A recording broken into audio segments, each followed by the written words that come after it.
Hello and welcome to another fun-filled edition of Adam's Music Box, where today we're going to talk all about the Grateful Dead because it was on this day that the leading figure, the man most associated with the band, Jerry Garcia, died at an all too young age. Now, disclaimer before we really get into it, I'm not actually a Deadhead, but some of my best friends are, haha. But seriously, observing Deadheads and observing the Grateful Dead, it really does represent the best of sort of 60s, 70s, 80s music in general, the music we associate with the rock world. Now, the Grateful Dead were more than just a rock band or a folk band. They were a kind of jam band that could easily drift into sort of very jazzy improvisation, then go to folk, then go to country, and then go to bluegrass. And Jerry Garcia was a fantastic guitar player. A lot of people think of the Grateful Dead's music as sort of very laid back and stoned out type of stuff. But from a musical point of view, his guitar playing could be very intense, very harmonically sophisticated, and yet very listenable all at the same time. One of the things I find most interesting about the Grateful Dead is that they were really the first band to have a community. They were the first band with super fans who all had they were all on the same wavelength, and they came, though, from many different walks of life. I mean, just the other week, I randomly watched the Touch of Grey video on YouTube, and one of the top comments really touched me. And I think it touched a lot of others based on the responses to that comment. And this was a man who was incarcerated in prison.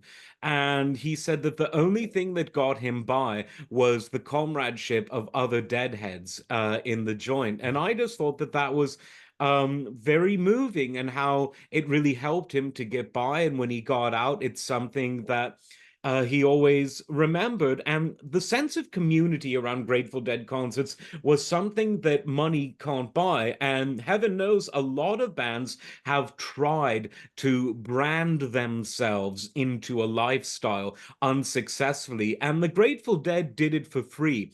They had an organic community of fans that grew up around them, and they were really one with each other. And that might sound corny, but it was actually very cool because that trend of the Deadheads survived so many different movements in the music industry that tried to commercialize and capitalize on things.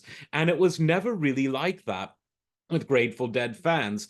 In an age where some comics and some musicians try to force you to put your mobile phone in a locker so that you can't record the show, the Grateful Dead they allowed people to bring tape recorders, anything from, a Revox B7 or A77, which were pretty heavy to lug around, but some people did. You could plug that right in to the outputs on the mixing console for the live gigs, or just people with a little handheld transistor tape recorder.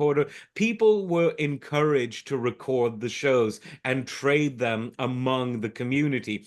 And I think that's very cool because they didn't feel threatened by bootlegs. They said, hell, we'll help you to make the bootlegs better. So instead of some guy with a microphone holding it up, it was people that actually had the front of house mix on their tape that they could take home, they could trade with fellow fans. And the whole thing was very special. They really did make the live experience unique. And it was in the early 70s when they came up with their famous wall of sound, something distinct from what Phil Spector did. Phil Spector's wall of sound was a production technique and an arrangement technique done within the record studio itself, where what the Grateful Dead did, their wall of sound was a PA system. And it was a revolutionary system made up of literally a wall of various speakers, mostly JBL and some Electro Voice, the top-notch stuff of the day, lots of Macintosh amplifiers, and Macintosh is today probably the best brand. I mean, we'll get into a fight over this, but arguably one of the best brands of high fidelity, I mean, super high fidelity amplifiers. They created this sound so that they wouldn't need monitors. The front of house and the monitor mix were united because this wall behind the band was situated in such a way where everyone could hear their own instrument, and yet with perfect detail and separation, but at the same time, something that would sound great no matter where you're sitting. The audience could hear it too. It was a marvel of audio engineering.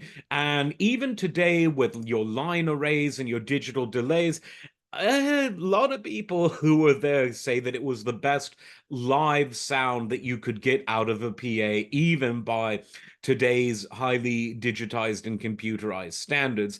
And they did a lot of things to make sure that they had the best sound quality for their live performances.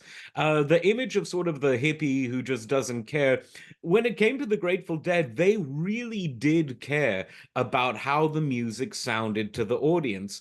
And Jerry Garcia was a really interesting man. He had a lot of interesting views. He was quite an accomplished oil painter, poet, so many things. He had some strange things to say about hip hop in the late 80s, but can't win them all. But he didn't say it with malice the way that some did. He wasn't a malicious guy. He was kind of a teddy bear, but a very intelligent one. And his passing marked a sort of dark day for music, because even though the band in various incarnations carried on, there were the Dead and other names with various members who are still carrying on. The loss of Jerry Garcia was definitely a loss for that classic original period in the Grateful Dead's history. Um, it was a band that really defied a lot of things because they didn't get much commercial airplay, because being a jam band, they didn't really lend themselves to singles. They had some airplay, to be fair, and they had some singles that were big. Casey Jones, Uncle John's Band, later on Touch of Grey. Sugar Magnolia got some play, but in general, they were an album band, and much more importantly, they were a live band. And as speaking as a Van Halen fan, Sammy Hagar, who, like the Dead, were from the Bay Area, he was very close friends with Jerry. And there's a wonderful video of them. I think it must still be on YouTube. I think it was at a bookshop somewhere in San Francisco, somewhere, jamming together, and that was really cool. And when Van Halen performed Not Enough on the David Letterman show in '95. Sammy dedicated the song to Jerry. And I guess what goes around comes around. He was a generous guy with a great knowledge of music, and he really knew his way around the guitar. So to all the deadheads out there, keep on trucking. You guys really have made life special for a lot of people. Like, subscribe, and we'll see you next time. Take care.